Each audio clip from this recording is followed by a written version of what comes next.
One of the things I talk about quite a bit with different people, and you can agree or disagree, but I think there's quite a bit of Me Too-ish about a lot of the MISs. There's the functionality of an MIS is, it's almost like this is the box of functionality. So all of you do it slightly differently. Some of you have got a better interface than others. Some of you have got a better experience than others. Some of you focus a bit more on analytics than others, but ultimately it's I don't think it is a massive innovative market at the moment. Where would you like to see the market going in that particular way?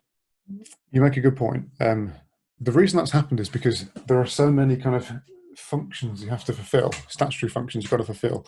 And it doesn't give you a great room to innovate in terms of what the products actually do. You just got to do them in better ways.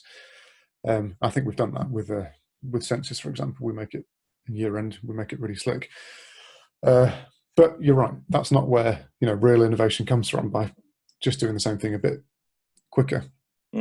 So where do I think it's going to go? Well, you've got to continue to do that stuff because government needs data, and they do really useful stuff by providing that data to them. For the school itself, that's less useful. They do their census, they fill it out, they've moved on. What the schools actually, what we need to move towards is much more automation of providing information to a teacher or the right people in schools.